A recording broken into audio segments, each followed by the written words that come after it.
All right. Welcome, everyone. All right. My name is Coach David. I'm going to be your kind of guide on this financial aid journey today, right? Today, we will be talking about merit scholarships. I call them the unicorns of financial aid because they don't really exist all that much. Okay. Now, a lot of people might be thinking, what does he mean by that? And I'll kind of explain it a little bit further, right? But we will kind of be discussing merit scholarships today, kind of what they are, kind of like how colleges might trick you into thinking that is what it is, right? All those different pieces of the puzzle. Okay. Now, as we go through, obviously, it's really nice for me to kind of have an idea of kind of who is here, right? So if you can go ahead and put your child's grade in the chat, that would be awesome, right? It really helps me out a lot. And if you have any questions as we're going through our kind of, our presentation today, please let me know so that I can kind of answer those questions either in line if we're still talking about that topic or later at the end of the call. Okay. But let's go straight into it, right? It is 5 o'clock, 5:01 actually, on June 11th, 2025. It's a beautiful day outside. I'm inside my air-conditioned office. It's very hot outside where I am. And today we're going to be talking about merit scholarships.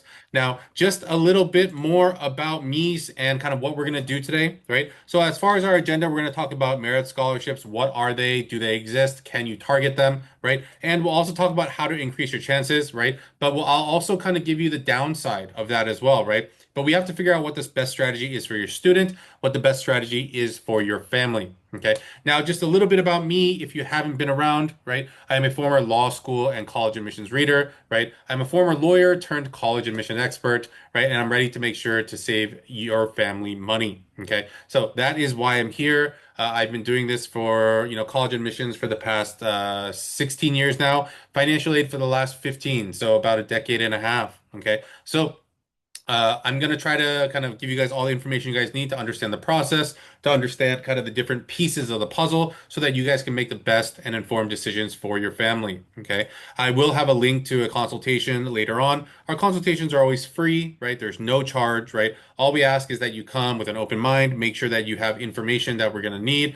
If we don't have the exact information, that's fine too. You can go ahead and, have rough figures. Okay. But I'll talk about that later on when we get to the end. Okay. But for right now, let's kind of move on a little bit. Now, one of the pieces I always like to share with our families is what is going on in financial aid world. Okay. Now, again, most of the times I'm bringing up kind of things that have happened, right? More recently, things about the U.S. Department of Education, cuts to proposed budgets, right? Colleges losing funding from the federal government, all these different pieces I've been talking about. Today, I want to kind of change the focus a little bit and kind of talk about another piece of the puzzle, right? And again, it's another uh-oh. Unfortunately, I can't, there's no like really big, um, how do I put it? There's no like a lot of good news. I think last week was the first time I talked good news ever. Usually it's always kind of like bad news or like just neutral news, right? But I will say this. This is another bad news situation. AI, right, which has infiltrated a lot of parts of our life, right, has also infiltrated financial aid. So scammers are using AI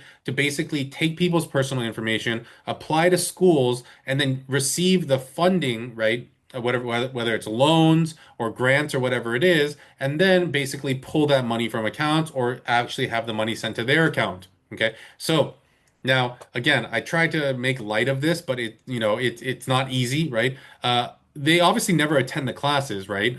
Whether they're online or in person or wherever, right? The silver lining could have been that you got some college credits, but unfortunately, that's not what is happening. They just take the money and they run, right? And so be careful, right? There are a lot of websites out there that try to mimic what the FAFSA looks like. There's a lot of scholarship websites that ask for a lot of information, but with the advent or like kind of like the opening up of the internet, a lot of people have actually fallen victim to having their personal data compromised. Okay, and this is one of the ways that it's starting to be compromised, right? Most recently, I know that there was like a 70-year-old grandmother, right? That lives, I believe it was like in the Midwest, right? And she was signed up for classes at some community college, and then she got a bill to start repaying her loans because she wasn't in college. And she's like, "What are you talking about? I never took out any loans, and I haven't been in college for 50 years, right?" And then they realized that she had been hacked, right? And so again, please be careful out there, right? A lot of bad people trying to do bad things. Okay. Again, I'll try to keep you guys as updated as possible on things, on new developments that are happening with the U.S. Department of Education, federal aid, things like that, right? But as of right now, I've talked about everything, right? There should be some new developments as the new kind of budget proposal either gets accepted or there's changes to that. Okay. But I will try to keep you guys updated there. Okay.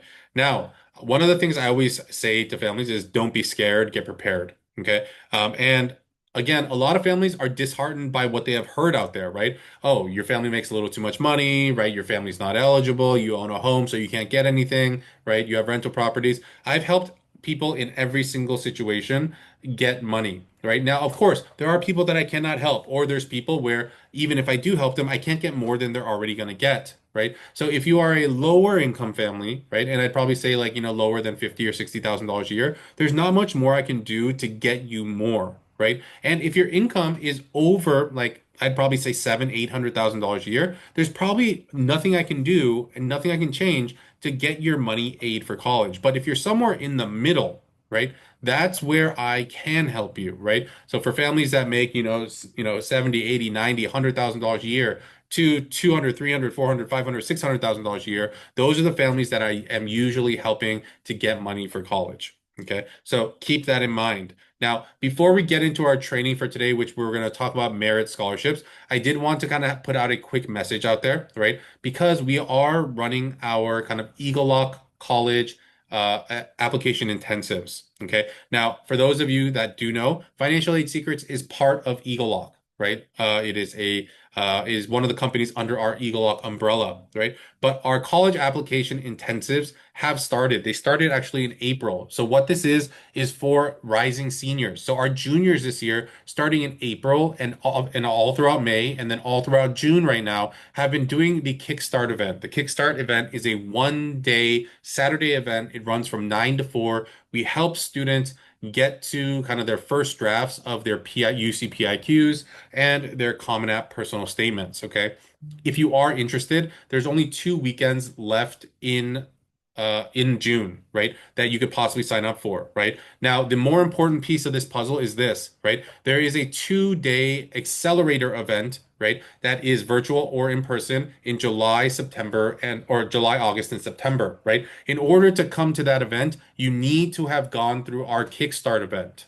Okay. So if you are thinking about our college application intensive, you need to make sure that you come to a Kickstart event, whether it's this weekend or the following weekend, right? Or actually, this weekend, I think we closed off, but the following weekend or the weekend after that, there's only 2 weekends left if you want to take part in our college app intensive. Okay. But in the accelerator, we're trying to get your students to final draft of their main essays and even some of their early action or early decision essays. So again, getting into college is the first step. Paying for it is the second one. Okay. So we need to make sure that we put our efforts into step one first. Okay. So keep that in mind. You can go visit our website. It's collegeappintensive.com, or I will have a QR code or phone number that you can reach out on later so that you can ask our team more about it. Okay. But spots are very limited. We're sold out at a lot of different locations. We might only have some virtual ones left, right? I think there's a couple in-person ones left in Northern California, couple in Southern California, and then a couple in San Diego. Okay. But there's not a lot of spots left. So please make sure to reach out to us ASAP if you are looking for a spot. Okay. Now, let us get back into our training now. Okay. Now, thank you guys for going ahead and putting in, your students' grade level here, right? I see a lot of 10th graders. I see a lot of 11th graders. I even see some 12th graders right now, right? For 12th graders, again, they're, well, I guess some people are saying 12th grader because their student has now left 11th grade and they're rising 12th graders, right? Some people might be saying 12th grade, their student just graduated, okay? But either way, I think this is a good kind of way for people to understand financial aid. So let's kind of get straight into it. Okay. So when it comes to merit scholarships, I think the first question that a lot of people don't ask, and so they think they know, is what are they? Right. But merit scholarships, this is what you have to understand. Merit scholarships are scholarships that are given based solely on your academic achievements. That's it. Okay. That's all that they consider for it to be considered a pure merit scholarship, right?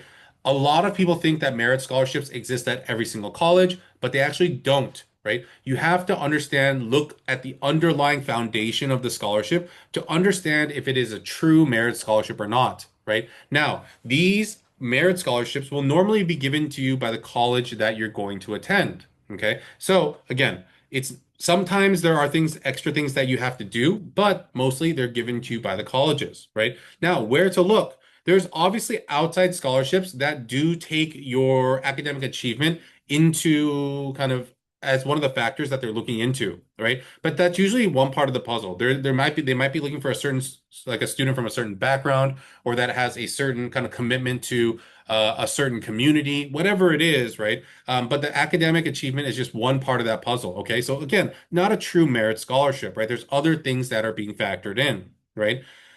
Now, again, for the merit scholarships, just like how I was saying a little while ago, you don't necessarily need to look for them. Instead, the colleges, right, if they think that you are in that top tier of students that is applying that year, they will provide them to you, right? Usually there's no need to apply unless there's like an honors program that you might need to apply to, and then they have scholarships if you get into that honors program, right? So just an example of that might be like Boston College has an honors program, right? They ask you to apply for it. If you do get in, then obviously they will give you something. Okay. So again, there's different pieces of the puzzle like that. Okay. Um, I think there's a question here. I will try to answer it later at the end. Okay. Now, again, I kind of alluded to this when we were talking a little bit earlier, but let me talk about why merit scholarships aren't just necessarily about the student's merit. Okay. Here is the first thing, okay? You need to understand how merit scholarships work and like I said, the underlying foundation behind them, right? Many times people come to me like, oh, I got a merit scholarship for this, but they don't necessarily really understand it, right? So again, a pure merit scholarship is solely based on your academic achievement, nothing else, okay? That is a unicorn type of scholarship, okay? Unicorn, right?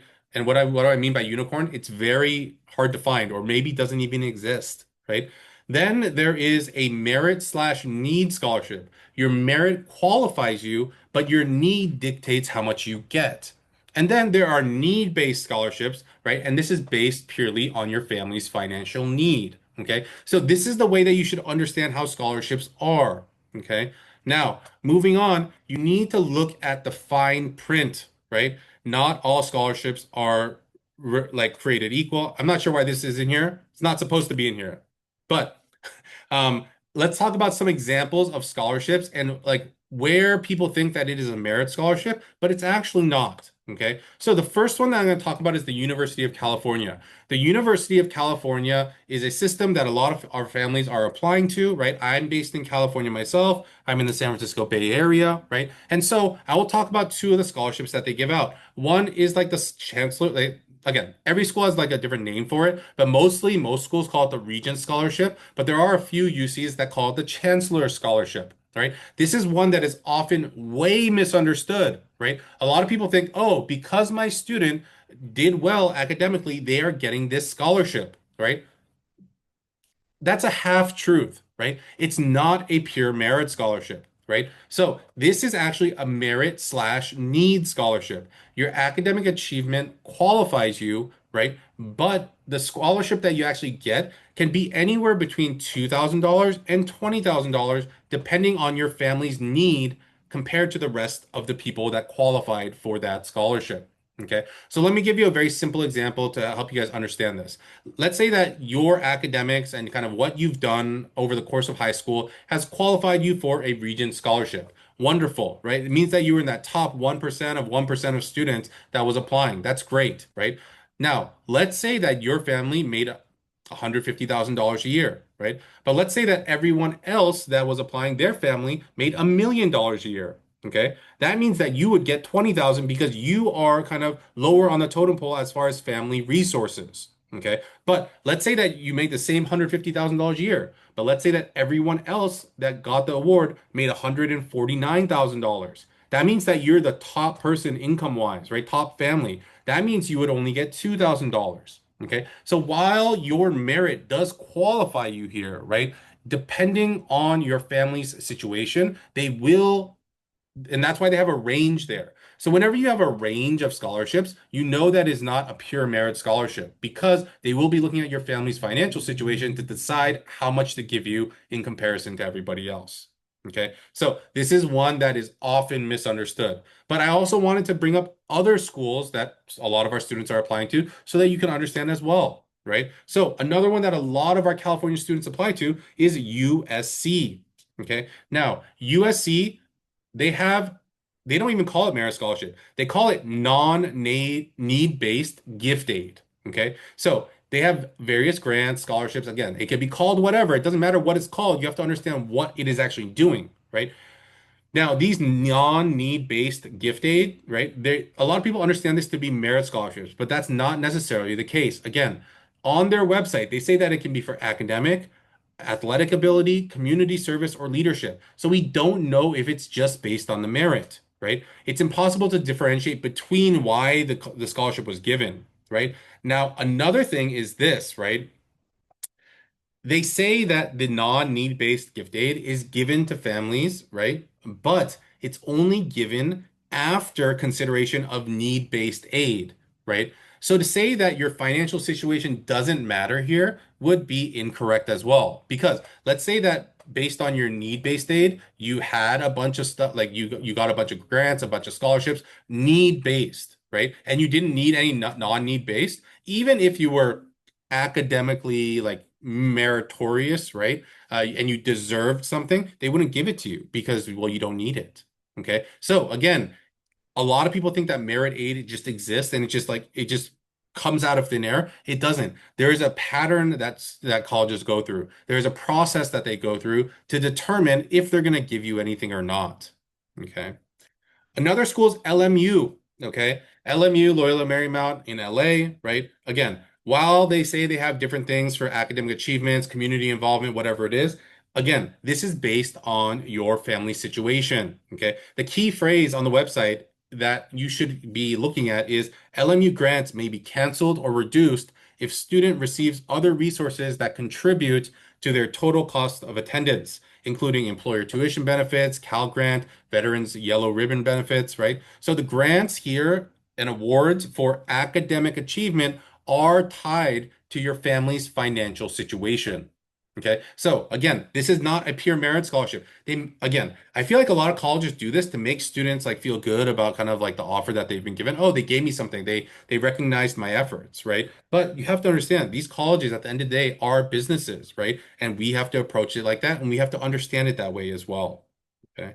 Another one, right? ASU probably gets like half its students from California, right? And so I put here ASU, a big giver, right? But the kind of caveat I have here is it is not for your academic merit. Okay. So one of the things that you can do is you can go to the ASU website and to like like scholarship calculator, and you can actually see that if you went to high school in California with a 3.01 like GPA, right? And that's what you graduate with, they will provide you the same scholarship. It doesn't matter if you have a 3.01 or if you have a 4.5. The merit scholarship, right, is an incentive to get out of state students to come to ASU, right? Even if they give you $10,000 off, they're still making double what they would on an Arizona student, right? Because you're paying out of state tuition. Right. Again, a lot of people are going to argue with me that it is a merit scholarship. But it's very hard for me to say that it's a merit scholarship when a 3.01 student and a 4.7 student would get the exact same amount of money, which usually what I've seen is around $12,500, right? It's very hard for me to see it as a merit scholarship, right? I feel like it's just like an automatic incentive. Like it's when you go to the car dealership and they say, oh yeah, well, across the board, we're taking $2,000 off of all our 2025 models, right? Well, it's like, okay, well then is it really based on me as a customer? No, it's not. It's just across the board, right? So again, that is something that you take into consideration when you're choosing a college, though, because it's like, well, they're gonna give me money. But again, it is not based on the merit, right? It is based on just a calculation of how much money the college is going to make after you pay your out-of-state tuition. Okay, so keep that in mind. Okay. Now, another question I'm going to get is how about elite colleges, right? Ivy League, Ivy Plus schools, right? So let's talk about those, right? Ivy League and Ivy Plus colleges, right? It is also not for your academic merit. They do not have merit aid. Okay. Now, I know a lot of people are going to be in uproar. Oh my God. Right? Like, Princeton doesn't have it. Harvard doesn't have it. They don't have merit aid. Right? Let's really think about this situation. Okay. So, Harvard, Stanford, Georgetown, right? UPenn, Columbia, right? These are some of the schools that are in that kind of top 20 category, right? Carnegie Mellon, right? Which one of the students going to one of those colleges is not deserving of an academic merit scholarship? Right? I'll just let that sink in a little bit, right? Every single student at Stanford that's getting in as an incoming freshman, every student that's getting into Cornell, every student that's getting into Columbia, every student that's getting into UPenn, Princeton, Brown, every single one of those kids should be getting an academic merit scholarship. And so the colleges give none because they cannot give merit scholarships to every single freshman that is joining their campus. It's just not financially possible. Okay. So they literally say on their website, we do not have merit aid, right? I have these kids over here. They're kind of trying to decide who's taller, who's better, who's quicker, who's faster, right? But the answer at the Ivy Leagues and Ivy Plus top 20 colleges is that every student is deserving. And so they give it to no one, right? It is only based on your need. Okay. So keep that in mind there. Now, you guys might be thinking, well, then why did we have this presentation today? Is there a way? There is, right? I told you before, there is a way, but is it the best for your student? That's not something that I can fully kind of tell you if it is or not. But I'm going to tell you what you need to do if you are thinking about merit scholarships. Okay. You have to be strategic when you do this, right? So for students that where financial considerations are a very, very large factor when it comes to choosing a college, right? You are going to have to apply to a wide range of schools, right? You'll have reaches, you'll have targets, and you'll have safeties. But when it comes to a student that has financial considerations, you should be applying to more schools in your low target range and safety range because those are the schools where you're going to be more competitive. Okay. So keep that in mind. Okay. Now, the downside of that is this, right? The colleges that we know are going to give you the most money might not be the schools that your student wants to actually go to, right? So there does need to be a balance between the financial considerations and where the student actually wants to go. Right. Now, one of the kind of cautions that I've always had about kind of like other companies is that they're going to try to force you or like kind of like manipulate you into applying to colleges that don't really fit your student, but we know that are going to give huge financial aid awards. Okay. But right? What we say is choose the ones that you guys are comfortable with, right? And then we will try to get you money on the back end, right? But the one thing that you have to make sure that you are doing, if kind of like scholarships and kind of financial aid money is a very like again, I'd probably say like an 80% factor in your college admissions or like in your college admissions journey, then you do need to be more flexible with the types of colleges that you are looking at. Okay. So the bigger the name, the less incentive the school has to give those types of scholarships. Okay. It's just a matter of kind of like, business, right? And kind of like the way economics works, right? The more students that are applying to a certain school, well, the less incentive they have to try to entice students to come. Okay. So keep that in mind there. Okay. Now, again, like I said, be careful, right? A lot of students, a lot of other financial aid companies might say, hey, let's apply to ASU because they know that there's like an exact formula. I know I can get you $10,000 a year. Are you happy with $10,000? Sure. Let's apply to ASU and get you in, right? ASU has an 82% acceptance rate. Your student might not want to go there, right? But we know that we can get you money, right? But that's not how it works with us. Again, for us, it's apply to the schools you want. We're going to try to get you money from them. And if we're successful, great. If not, we do have a money back guarantee. Okay. So, quick takeaways here, right? Merit aid does exist, but it doesn't exist everywhere. So, you need to be careful, right? A lot of parents come into our consultation saying, oh, yeah, my kid is going to get merit aid. And I tell them, no, they're not, right? If you're thinking that's the way you're going to pay for college, then you're going to be rudely awakened when you get your financial aid awards, right? The second is that most of the aid you receive will be about the need you are able to show. Okay. Even with the merit slash need scholarships, yes, your merit qualifies you, but your need will tell you how much they're going to give you. Okay.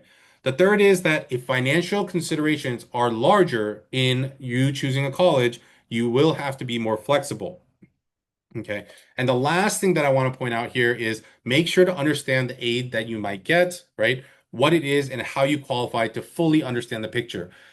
I tell families this all the time. The biggest problem with financial aid is that the information is not readily available on the websites, on this, right? Because again, colleges are businesses. They want you to come to their school. They want you to pay for their dorms. They want you to pay for the meal plan, this and that, and so on and so forth. So they make it look nice, right? But it's different after you have signed up, right? And said, I'm going to go there, right? Because a lot of colleges do change their tune. So you do need to make sure you know exactly what aid you're getting, what is free money, what are loans, what are things that you have to pay back later, so that you have a full picture of what your college journey is going to cost.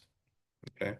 Now, I like to share some of our results, right? And in all honesty, it's to brag, right? But let me show you some of the results that we've been able to get, right? So this family made $350,000, right? They have assets 1.4. They own their own house. They have rental properties. I was able to get them 30, 35, $37,000 from various schools, and various kind of smaller private schools like Fordham, Chapman, and University of San Diego, right? This family, I was able to get them $42,000 a year. Their income is even higher at around 440, right? They have business, they have other properties as well. Okay. And this family, right, they make $230,000 a year. I was able to save them over $32,000 at UC Davis. Okay. So again, the opportunities are out there for your family. You just have to reach out and grab them, know what you're looking for. Okay. So I want to make sure that we open it up for Q&A. I did see some questions like in the chat and in the Q&A, so we'll definitely get to those. But before we get there, I want to implore you, if you have a junior right now and you have not talked to me, I'm not sure what you're doing. If you've been here more than once, right, you've probably seen this screen before. You need to talk to me, right? I don't bite, right? All I'm going to do is talk about your financial situation, tell you if I can help you. And if I can, right, I'll tell you about our program. If I can't help you, I'll probably figure that out in the first 5 minutes and I'll be like, I can't really help in your situation. Here are some things that you should think about though. And then, you know what? Go and use some strategies that I've just told you, right? But again, I don't like having meetings for no reason. So again, if I feel like, hey, I can help, we'll continue the conversation. If I feel like I can't, I'll tell you right then and there. Okay. But if you are interested in talking to us, right, there's two different ways that you can sign up for a consultation here. The first one, use the QR codes that are on this page. The one on the left is for financial aid. The one on the right is to talk to our team about our coaching programs, our college application intensive, or our college application service, which is a short-term kind of service for seniors that are applying to colleges this fall. Okay. You can also text money to 949-775-0865, or you can text college to the same phone number, 949-775-0865, to get more information on our coaching programs. But I did want to make sure that we had time for questions. So for those that might want to kind of sign up for something later, right? It will, first off, if you're a junior and you haven't talked to me already, you need to, because our program is basically starting up in July. That's when I'm going to start having meetings with families. Okay. And if you are younger than that, well, I always tell families this, right? If you sign up later next year, the following year, the year after that, the price of our program is only going to continually going up, right? So it's better to sign up now, lock in your price, right? There's no renewal fees in between, right? What if your student's in fourth grade right now, that locks you into this price now, and then we do the work when they're a senior. Okay. So keep that in mind. Okay. But again, I do want to answer some questions and I'll go over and help you guys out there. Okay. So let's go ahead. Let's look at some of the questions that we have here. Okay. So the first one, it says, will merit scholarships be awarded to students on visa without an SSN or international students for undergrad degree who have done their entire schooling in the USA? Maybe is the answer. I wish I had a more like for sure answer for you, but the answer is maybe. Okay. Now there are colleges in the United States that say that they do have international financial aid, right? And so if you're a student that's on a visa, right, or you're a visa dependent, right, then you will be considered an international for admissions purposes and financial aid purposes, even if you've lived your whole life here and have like gone to school here, unfortunately, right? And so as far as getting financial aid, there are some schools like even the elite schools like like Columbia, like UPenn, like Brown, like Princeton. They say they have international financial aid and that you can turn in a CSS profile. Okay. So if you are kind of like applying to colleges, you're considered international for financial aid purposes, and they say that you can turn in a CSS profile, you probably should, right? The probability that you will actually get anything, not very high. Okay. But again, you always want to chase opportunities if you can. Okay. Um, and then we have another question here. It says, I am a high income earner over, 800K, right? Does this mean that you cannot help me? So this is a little bit different, right? Because the compensation structures have changed over like the last 2 or 3 decades, right? But I live in the like San Francisco Bay Area, and so I deal with a lot of families that are in tech, right? And so if you tell me that your income is $800,000, my question to you is that 800 or sorry, let me talk a little slower, right? My question to those families is it actually $800,000 in cash flow, right? And the answer is usually no. Now, if your cash flow is $800,000, I probably can't help you, right? But if your compensation package is over $800,000, then what I ask families is, what is your base income or like your base compensation, right? Because your bonus is not guaranteed every year. Your stocks are not guaranteed every year. So what I want the number on is your actual base compensation, your base salary.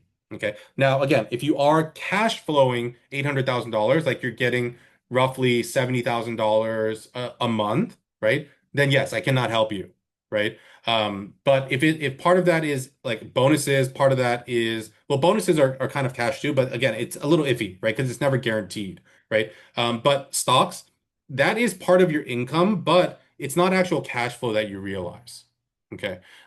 So in those situations, we should have conversation. But again, I'm not opposed to having conversations, right? That's the way that we can find out, like what your situation is, figure out the creative strategies that you have. Okay. We have another question here. It says, what do you mean by cash flow? So what I mean by actual cash flow is when you say your income is like let's say that you say your income is $1.2 million, right? Does that mean that you're actually in your bank account getting 100 and like $100,000 every single month, right? Because there are a lot of people that get compensated in different ways. Some people get compensated base pay and with stocks, but the stocks is not cash flow. That's just stocks, right? The only time it ever is a liquid cash asset is if you sell those stocks. But a lot of the times there are vesting periods on your stocks where you cannot sell them, right? And that they don't have any cash value because, well, they haven't vested. Right. So that's what I'm talking about there. So when I'm talking about cash flow, I'm talking about what actually hits your kind of account, right? Gross and kind of net, right? Each and every month. Okay. All right. So good questions. Again, thank you guys for asking them. I always love having questions at the end, right? So I can make sure that because there's probably other people that are asking the same exact questions, right? But make sure to sign up, right? Sign up for that, the financial aid call. Talk to our team about the coaching programs that we still have available in our college app intensive, right? We have so many students that have gone to the college app intensive and left with 4 solid drafts of their PIQs, right? They're basically just working on polishing and then working on polishing their Common App personal statement. They're basically done, right? They're ahead of 99% of their peers, right? That's where we want our students to be so that they don't have to struggle in the fall. Okay. And our financial aid program is there to make sure that parents, you guys are not struggling in the fall. Okay. So make sure you guys do sign up for that. Okay. Now, I don't see any other questions here. So what I'm going to do is I'm going to leave the screen up just for a couple minutes so that families can take a screenshot, use their phone to go ahead and, get to the QR code or dial the phone or kind of like, get the phone number into their text messages. Okay. But thank you guys for being here with me today. I will be back next week with new topics, right? Hopefully I have better news on the financial aid news front, right? But if you ever have questions, please reach out by text, reach out by email, right? And just so that you guys can reach out to me, I'm going to put my email in here for financial aid, right? If you have any questions, reach out here. Okay. You can reach out on Facebook. You can reach out on Discord if you're one of our coaching families already. Okay. But wherever, make sure that you're asking the questions so that you're not blindsided by what college could cost and what it could cost your family later on. Okay. But I'll leave this up for a couple minutes. Thanks for joining me, and I'll talk to you guys again next week. Bye bye.